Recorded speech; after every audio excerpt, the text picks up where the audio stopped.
She got everything she asked for.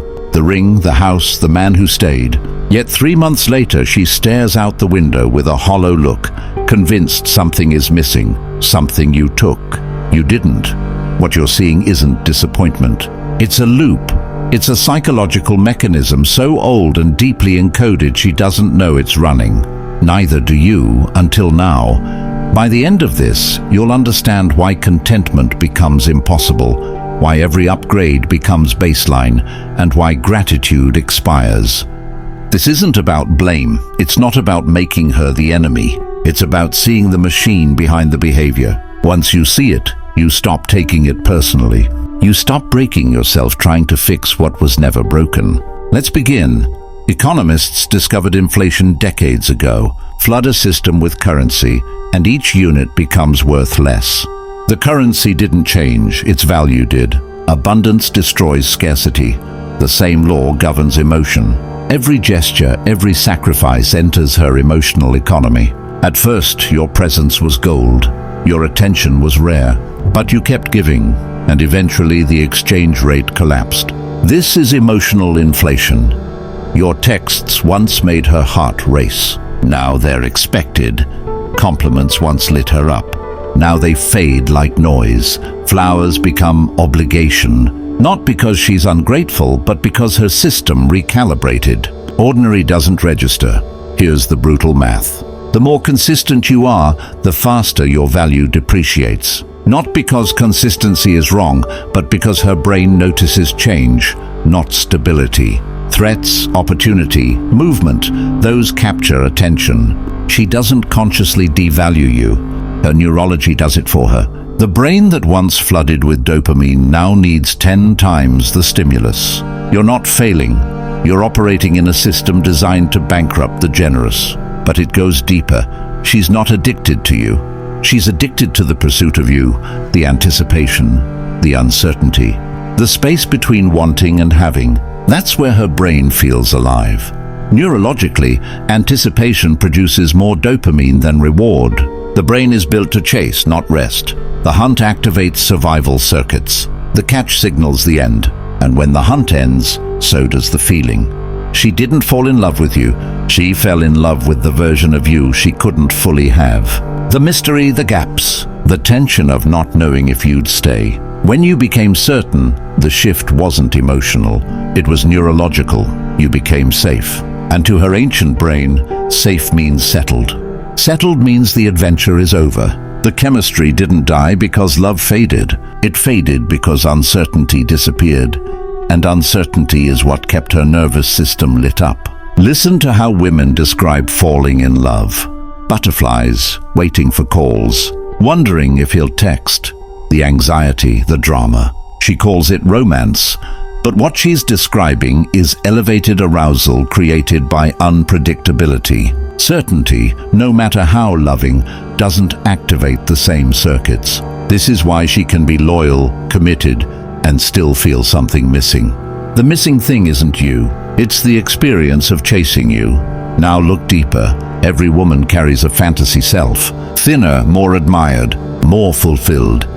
This version lives in the future, just out of reach, and it quietly torments her every day. She compares her real life to the imagined one, her real body to a filtered image, her real relationship to a cinematic fantasy. Reality always falls short, and when it does, she feels a despair she can't explain. This is the fantasy gap, and you live inside it, not as the solution, but as the evidence. When she looks at you, she doesn't just see the man who stayed.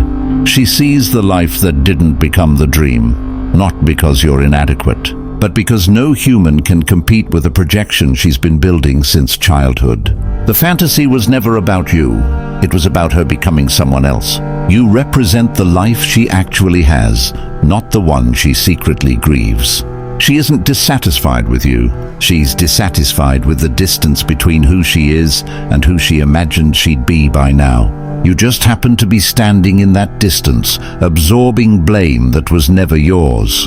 The disappointment feels personal to you, but its source is internal, long before you ever entered her life.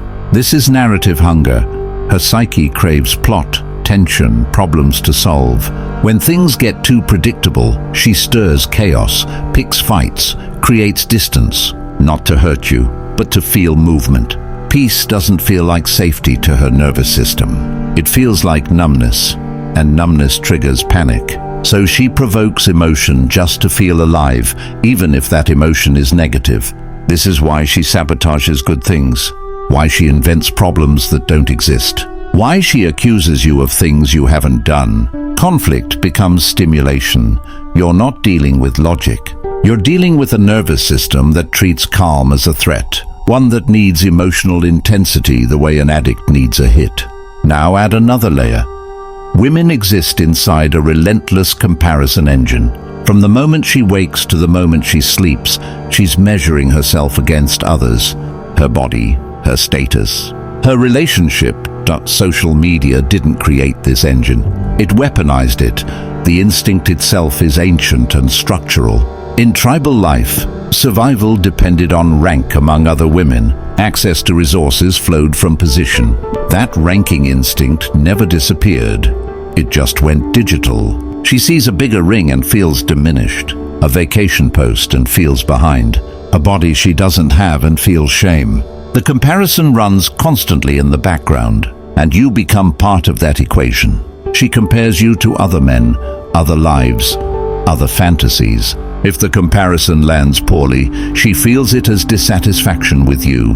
You're not being measured against reality. You're being measured against a curated illusion. And you'll never win because the scoreboard keeps changing. The goalposts keep moving.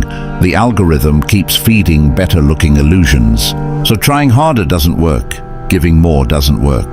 Proving your worth doesn't work. Because the dissatisfaction isn't caused by deficiency.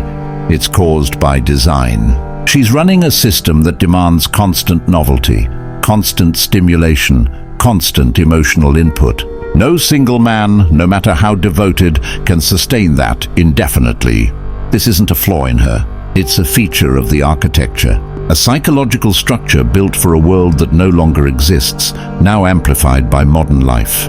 What you're witnessing isn't personal.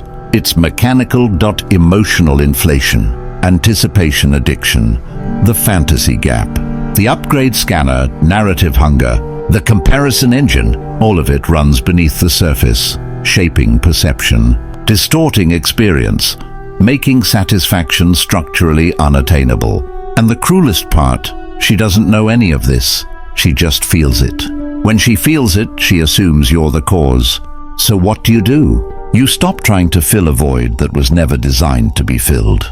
You stop treating her dissatisfaction as your failure. You stop sacrificing your sanity chasing moving targets. Loving harder will not make her content. Not because of you, because of the machinery. Your job isn't to fix her. It's to understand the system and stop reacting to symptoms, to recognize patterns, to hold your center while the storm cycles around you. Stability begins when you stop taking instability personally. Some women become aware of this machinery. They do the inner work.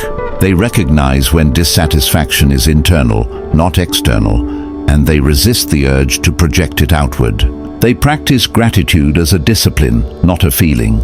They notice when their wiring screams for more and choose restraint instead. These women exist, they're rare, and they're worth everything. But the woman who never looks inward, who treats every flicker of discontent as your failure, will drain you dry and call it love. Here's what no one tells you. The answer isn't becoming perfect. It's becoming unshakable, not cold, not cruel, not withdrawn, but rooted in a truth she can't argue with, that your value isn't determined by her moods, that your worth isn't negotiable based on her internal weather. You showed up, you stayed, and if that isn't enough, the deficiency isn't yours. This isn't arrogance, it's clarity, because the man who bends himself into endless shapes doesn't become loved. He becomes invisible. He becomes the thing she walks past without noticing, the furniture. But the man who holds his frame, who understands the game without resenting it, who gives without becoming hostage to her responses, keeps something rare: respect. And in the end, respect is the only currency that doesn't inflate. Understand this, she will never be fully satisfied. Not with you, not with anyone, not with life itself. That isn't a tragedy, it's the operating system she was given. Some women learn to manage it. They override the impulse. They choose contentment even when their wiring demands more.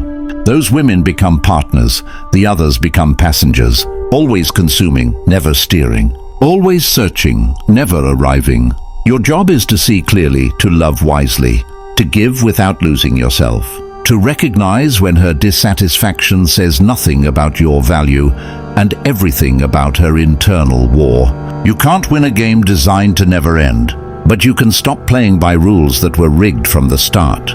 She'll keep scanning, keep searching, keep feeling that ache she can't name. That's her journey. But you don't have to drown in it. You just have to see it for what it is. And once you truly see it, something shifts. Not in her, in you. If this changed how you see the game, subscribe. Not for me, but because what comes next goes deeper than most are ready to hear.